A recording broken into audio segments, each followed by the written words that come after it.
Hi, I'm Doris Purchase, and welcome to Beyond the Frame, a podcast created just for you by Propeller Art Gallery, artists empowering artists in Toronto. Together, we'll take a deep dive into the hearts and minds of working visual artists today and their practice. In each episode, you will hear illuminating and intimate explorations of all things art, and you'll hear it in the artist's own voice. We'll talk process, inspiration, challenges, and much more. Everything you've ever wanted to know about art making or about the artists themselves happens right here. So let's sit back and have a listen, shall we? Today we welcome Andres Vosu. Which ism is it? Under which ism would you classify your work? Well, if I would have to pinpoint an ism, I would say Dadaism. My work alludes to human emotion, frailty, and vulnerability, which typically I depict with a sense of absurdism and a bit of humor to soften the blow. I use visual elements such as figures, objects, icons, and text to varying degrees.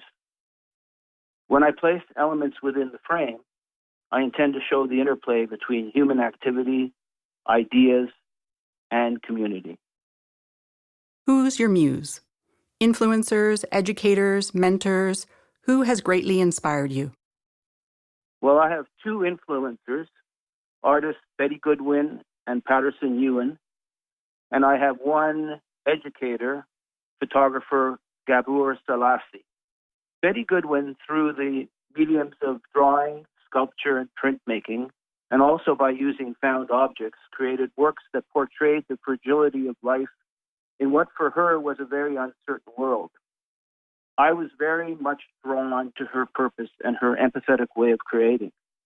Her drawings on mylar just captivated me, and thus my use of mylar as one of my favorite surfaces to create on is definitely influenced by Goodwin.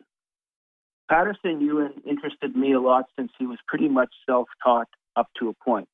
And this I could relate to, and it gave me great strength to keep doing what I wanted to do.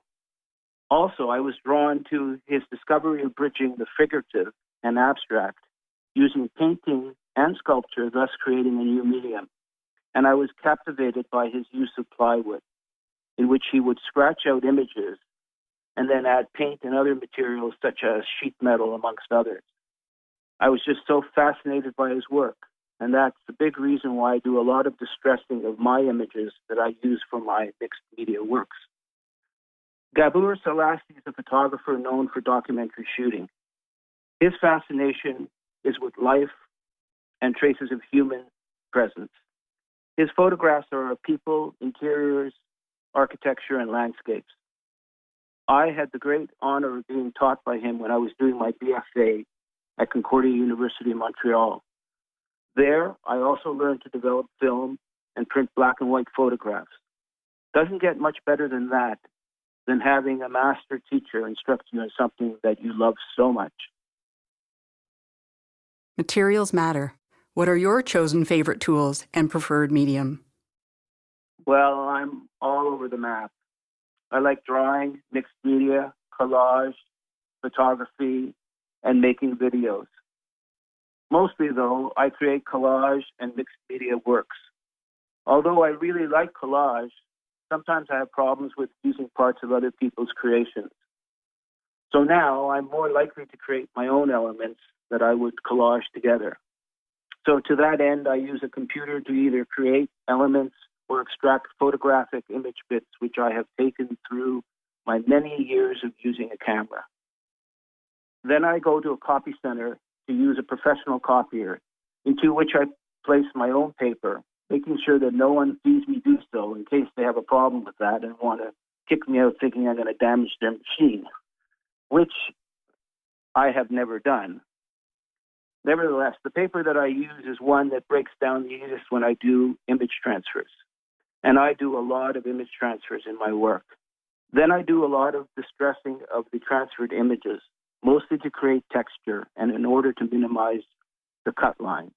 Finally, I will do some overpainting or drawing if needed, and finally apply many, many layers of varnish. Presently, I'm experimenting with creating elements without using a computer or the need to print onto paper, and am amassing found objects to be incorporated into my collage work. And although collage work for me has always been the making of the unmade, I plan to introduce a lot more of the unmade into the work that I'm making. Slump Secrets. What methods do you employ to get yourself out of a slump? Truth be told, I'm one of the laziest artists alive. Plus, when I do work, I work very slowly. I prepare and plan extensively before actually doing anything. Planning is a good thing at times, but it really slows you down. Also, I do like to go and experiment when I actually get myself into the studio, and that also slows my output. But what I have learned is that during a slump, just showing up, no matter how you're feeling, is the key to getting out of that slump.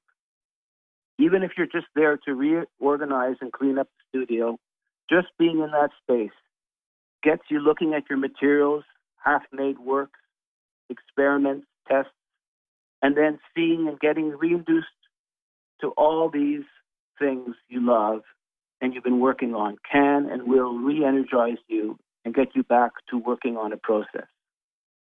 This works for me. In the beginning. So tell me a bit about your process.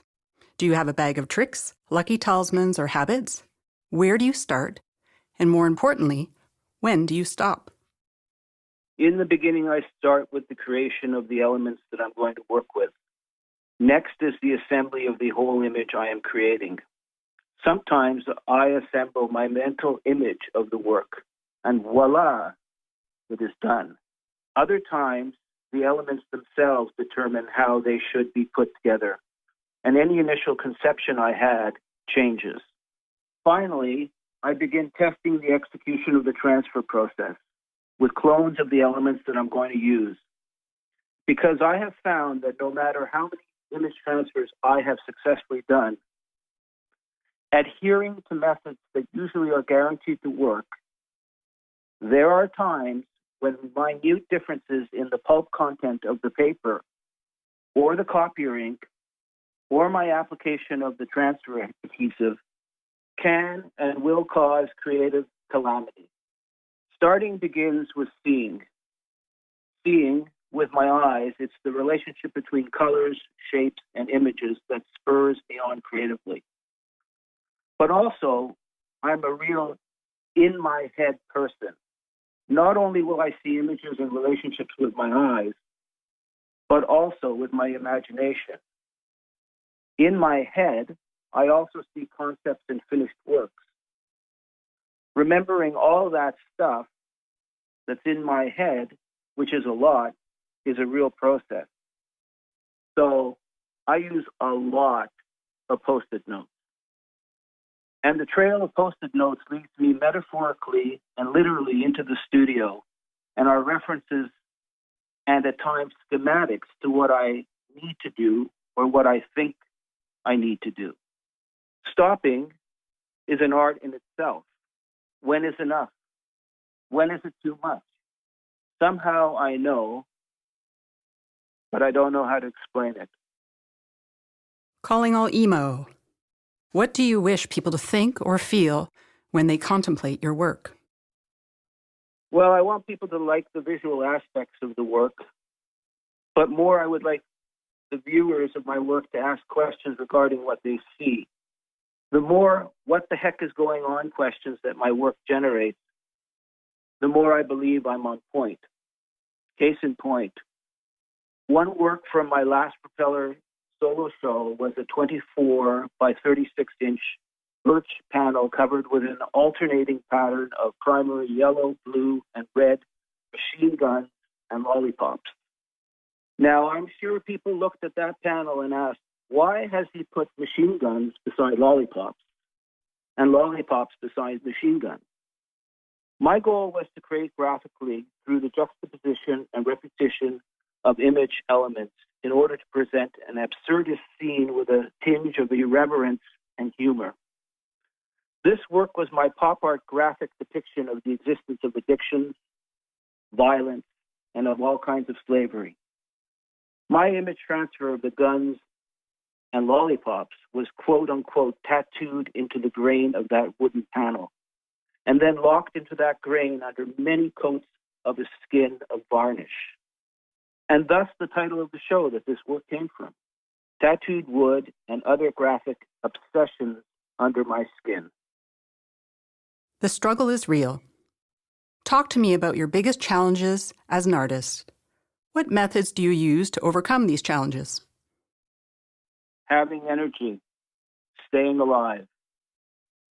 Energy is my biggest challenge. Part is getting older. Part is having had a couple tough years, plus now the pandemic. I've seen artists flourish in this pandemic era. I'm having a harder time of it, having stresses from before the pandemic started. But this is not a poor me answer, just the facts as they are at the present. And I keep working on trying to turn things around, and I'm very hopeful and determined that I will be able to do so. Picture perfect. In your opinion, what constitutes a perfect piece of art? And what qualities in your own work would you signify as a perfect work? For example, perfect composition, confident brushstrokes illustrating a concept, or something else altogether. Art is something that happens along the way while working through a process. There are times when I have a concept or image in my head that I want to actualize into a physical work of art. But the execution of the work is so difficult that I know I will have to redo its making from scratch many, many times. Sometimes my collages that themselves become image transfers are so delicate and complicated that the chances of getting 100% of a transfer is exceedingly difficult.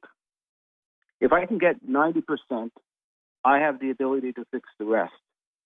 It's painstaking, but worth it. But usually the more complex the image, the more the chance that it's going to be a failure. But if I want to see that image actualized, I am stubborn. I keep at it. So executing a perfect piece of art, it's very difficult. Some say even impossible. Lots of times the materials in the process dictate how the image will look. And you just have to buy into that and adapt rather than trying to stick to your original conception. Success for me is having people connect and engage with my work. And the bonus would be that they like it too. Everything after that, sales, regaining notoriety, is a slog and less of an interest to me. Art Speak. How do you feel about titling, discussing, and explaining your work? Well, I really enjoy creating titles for the work that I make. I think a good title can be cryptically descriptive, but not necessarily hint to what the work is about. But that title being such a little object at the side of a work, it's a crapshoot if people even look at it. But for those who do, I try to come up with a good title with a bit of humor. I used to not really like to do any kind of public speaking. I found it very stressful, and I was kind of a shy person. But I've come to find that I do enjoy doing artist talks. I do not stress about them anymore because I realize that the process of making the work is the artist talk. The reasons behind making the work is the artist talk. And by the time that my work is on the wall, not knowing what to say is a bit of an impossibility. Heavy metal or classical? What do you listen to while you work? Or is silence your thing? I listen to playlists that I have made and have a diverse interest in music. But I also listen to the radio, usually to catch the afternoon shows on CBC. And sometimes a quiet studio for me is the best for concentration. Why for art thou? Why do you make art? I wouldn't know what else to do with myself and my time if I couldn't be creative. It's like breathing.